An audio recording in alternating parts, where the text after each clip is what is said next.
Hello, my name is Nikolai Sinclair, and this is my RBT/QUASP story. So the story begins with me being hired at this company located in Pensacola, Florida. Now they have multiple locations, not just in this city. They have one in Fort Walton and another location in Crestview, and I'm sure they have other locations as well. So I was working for this company.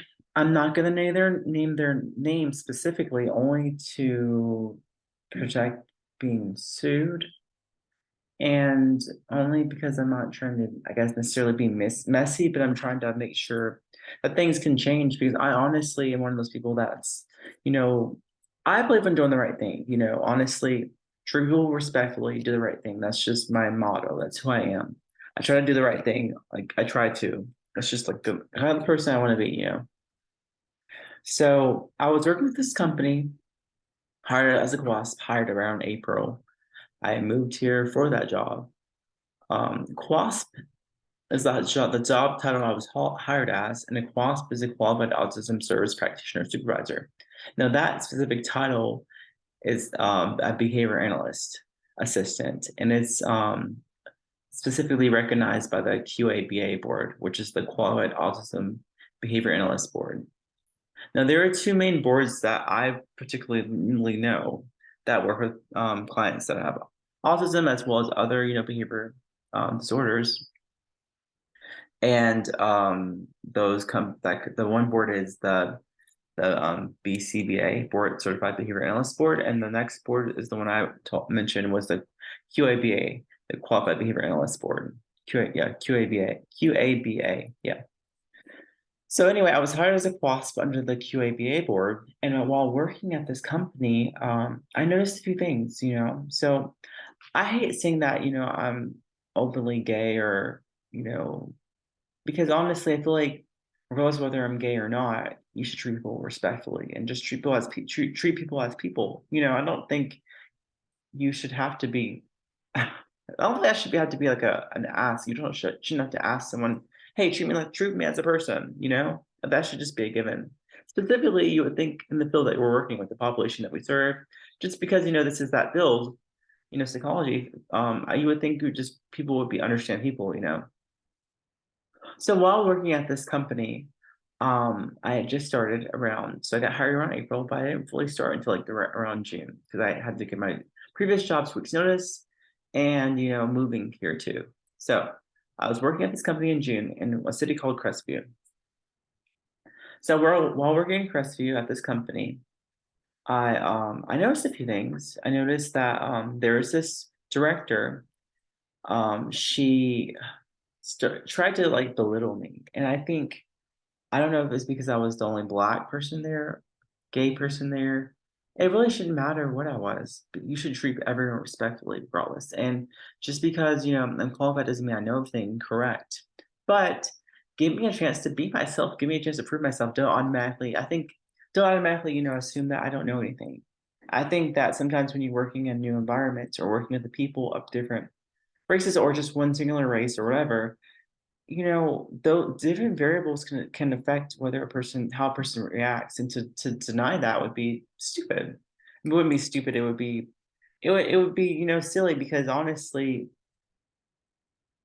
there's different reasonings for people not feeling comfortable. But if you're in a new environment, I don't care who you are, you're probably going to be maybe a little shy at first because you're not going to know everyone. And the thing is, I'm pretty extroverted when I want to be, so it's like I'm a pretty outgoing person anyway. But I know when you're professionally when you're working, you can't always say what's in your mind. You gotta just kind of like go along with the crowd, because that's professional, like language, kind of going along with the mold, but not being too outgoing. But you gotta kind of be professional. So anyway, I'm working at this new company, and I remember this boss, my director, was having a meeting, and she was saying, all right, therapist.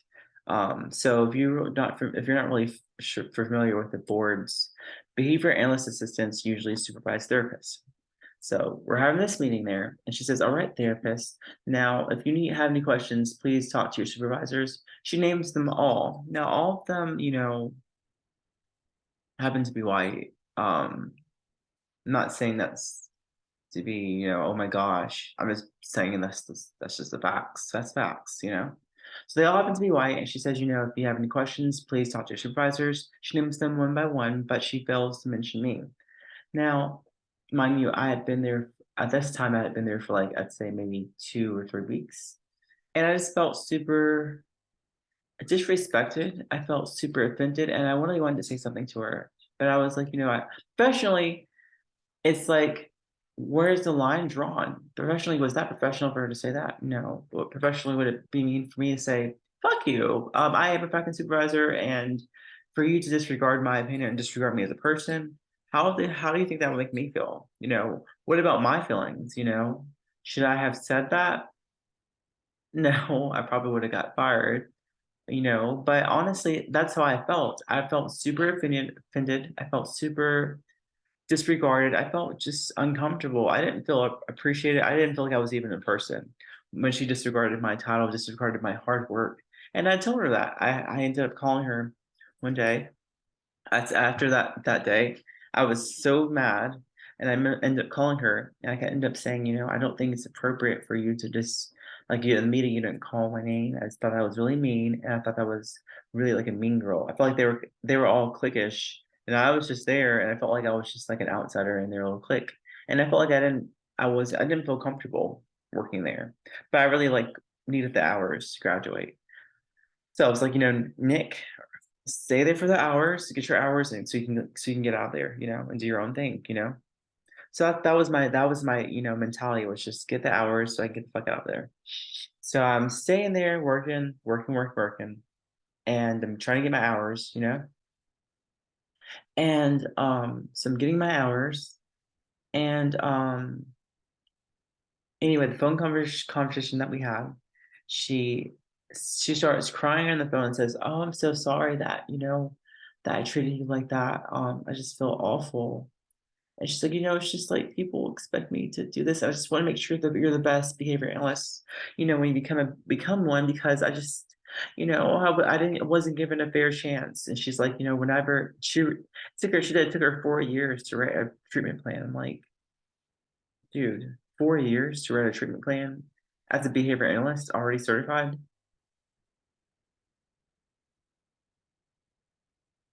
I mean, I don't know if you hopefully if you're watching this video, you understand, what goes into writing a treatment plan. Well, if you have your master's, they typically teach you and train you on how to write a treatment plan. Maybe not the whole treatment plan, but they train you on the steps on doing so. But if it takes you 4 years to write a treatment plan, I don't even know what to say to that. So I was like, okay. Well, I told her I knew how to write one, but honestly didn't give me a fair chance to do it. So I feel like, when I did do it for her, she like kind of criticized it. She kept making it seem like she kept. I don't know. I don't know if you ever had anyone that kept pointing out or trying to make it like it. I don't know, just kept pointing out little small things. Where I think it's important to point out small things because that's how you get better, yes.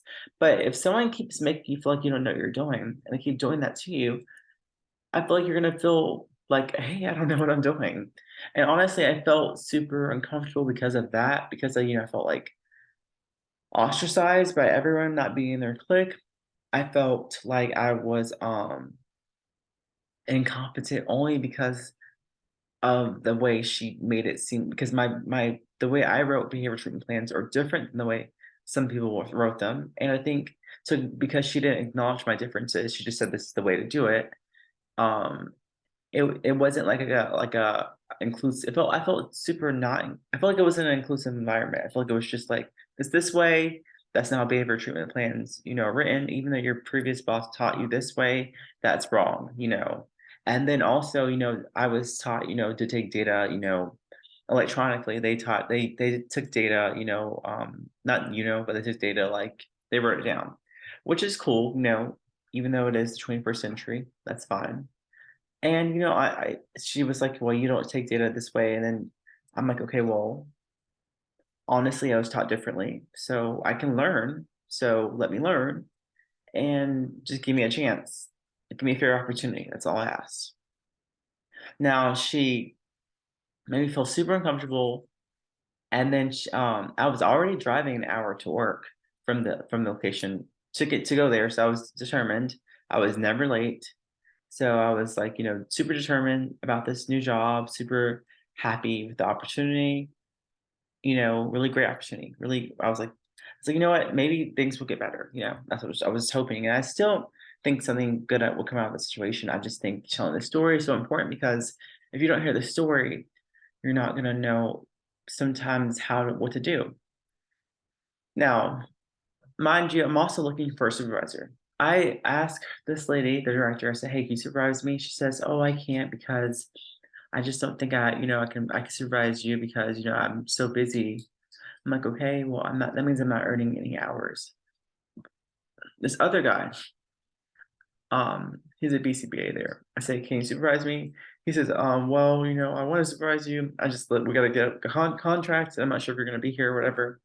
So I'm like, okay, well, I'll get a contract. So I get a contract. He says, well, I don't know if I like this contract. Let's redo it. We're gonna set a meeting and set a time and we're gonna redo a new contract. I'm like, okay. So then I'm just, sitting waiting.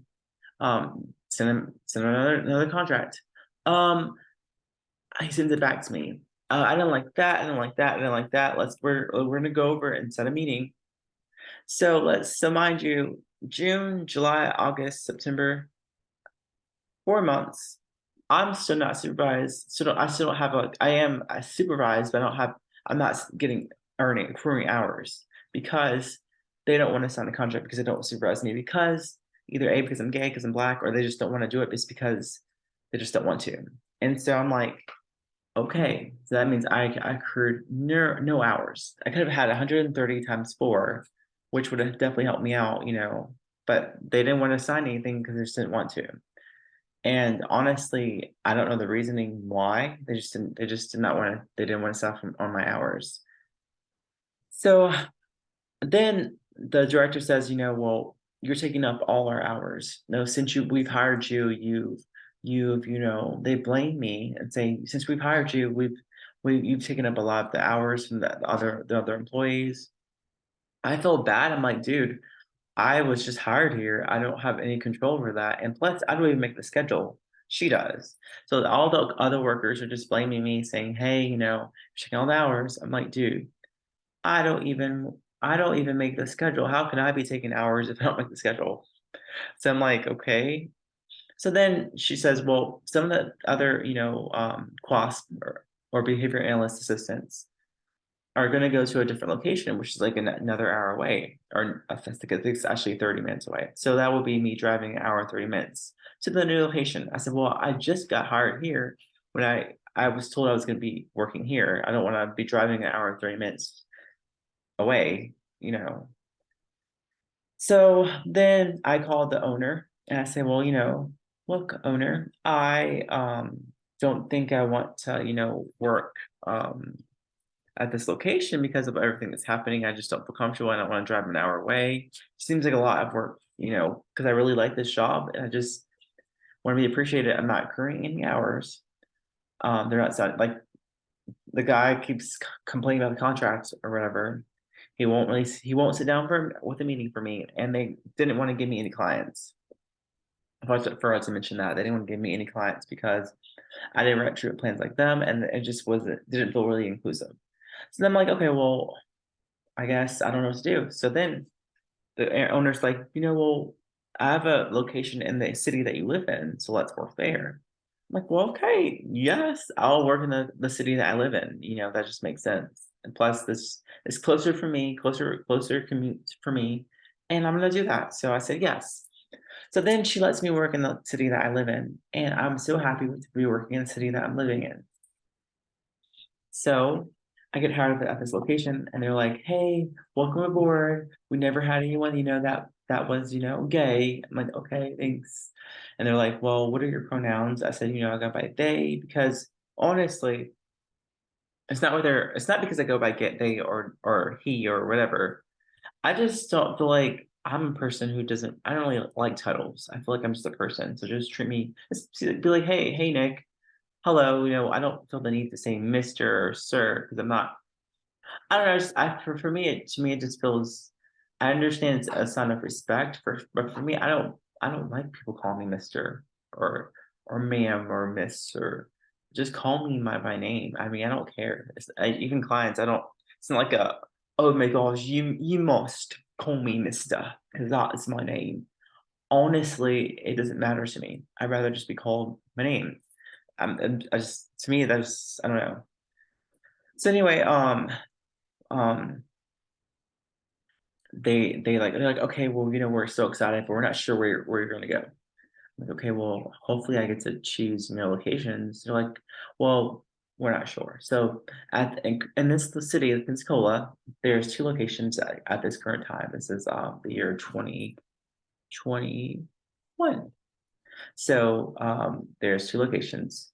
And one location's kind of in the hood, the other location's not. So they decided to put me in the location that's in the hood. And mind you, I'm like, okay, I really didn't want to, work in the hood, but okay. So but I say, I don't know, I guess I really don't have a choice.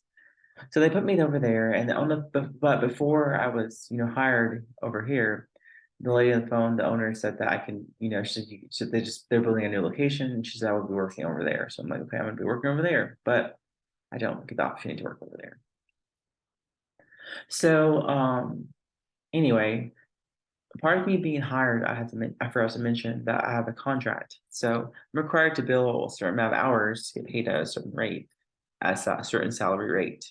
Otherwise, I'll get paid hourly. So I'm required to bill at least 26 hours to be paid, salary.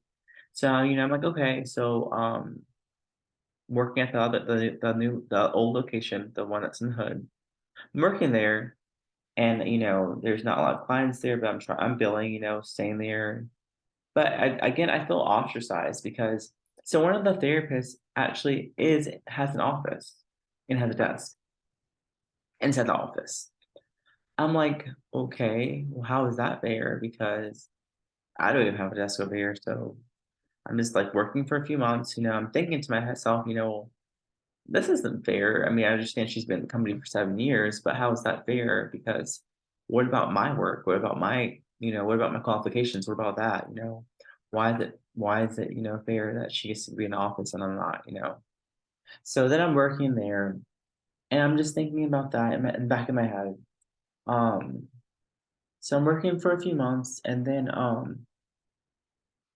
um there's this issue about Black History Month that arises in the company. So um I thought it was interesting how we celebrate certain holidays, but not that one. And because why?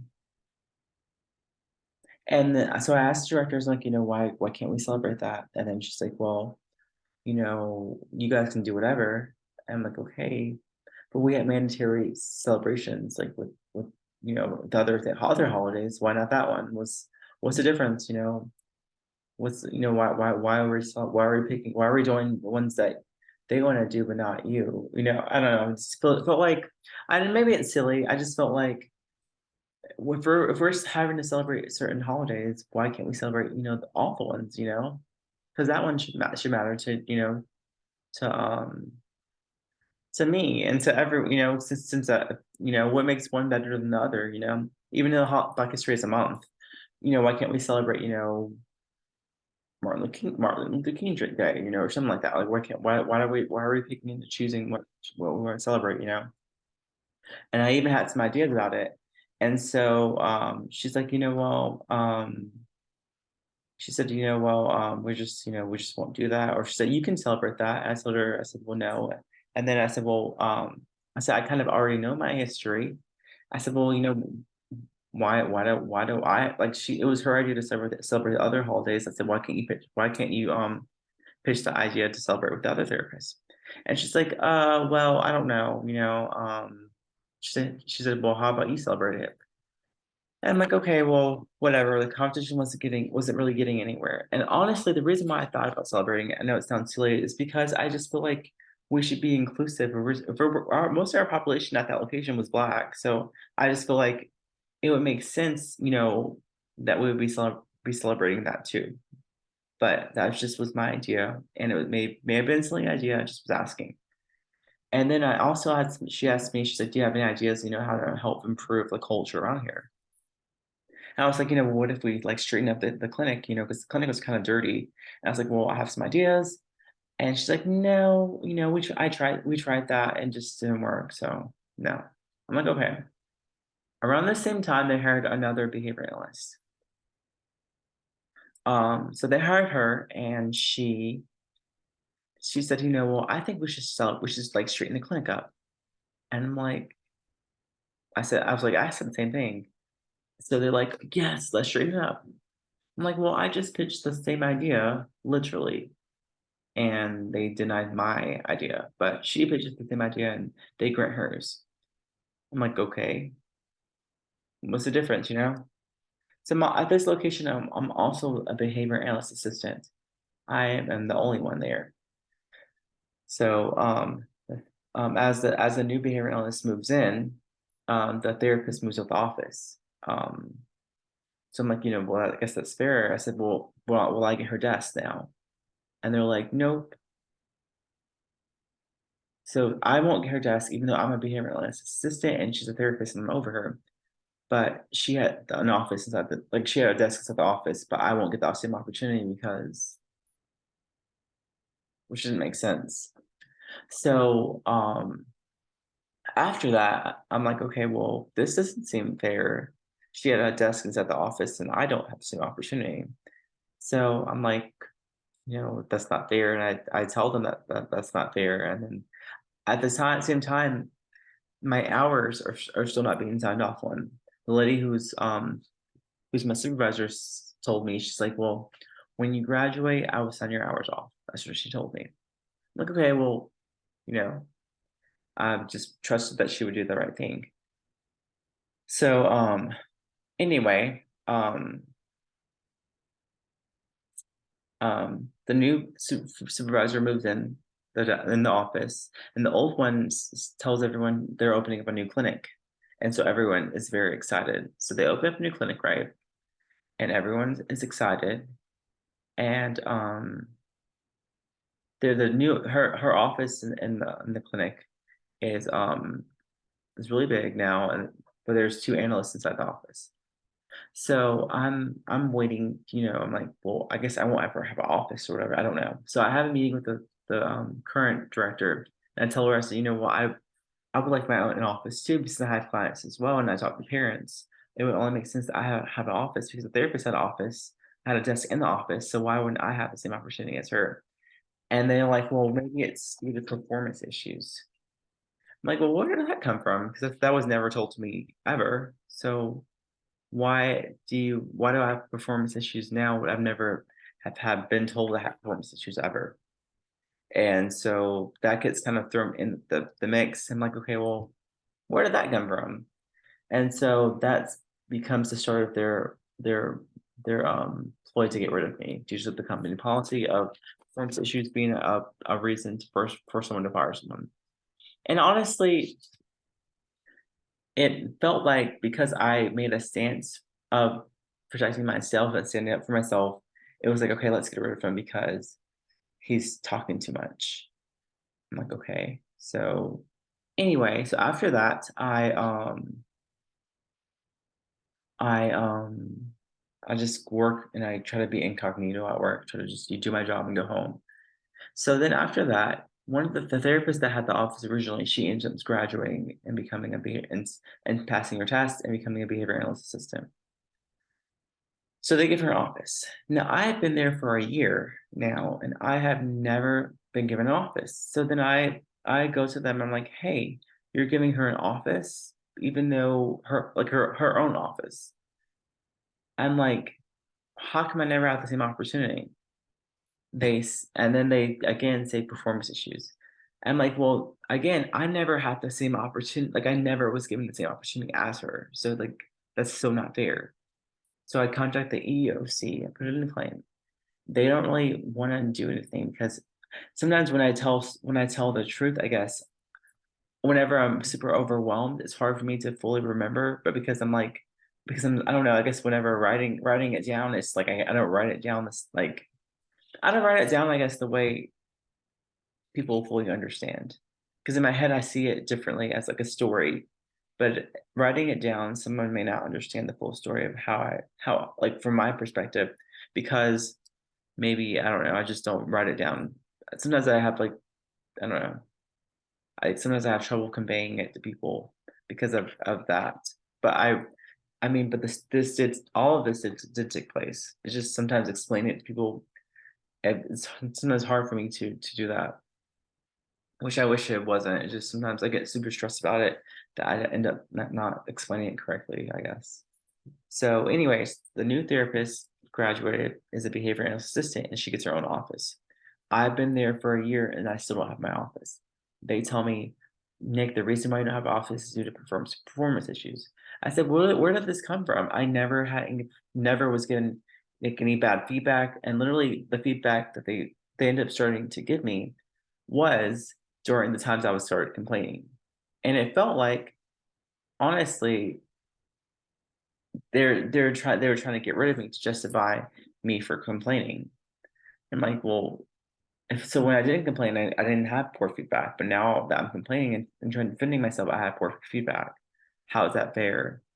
And I felt like just like it wasn't fair. So then I was just like, well, I know the person that I want to be, and I know the person that I believe in. I believe in God, and I believe in karma. So I, know that if you sow good seeds, you get good results. If you sow bad seeds, you end up, you know, with the seeds that you sow. So I just tried to be level headed. And then one morning I got a call and they're like, hey, we're no longer needing you to work here due to performance reasons. And I'm like, okay.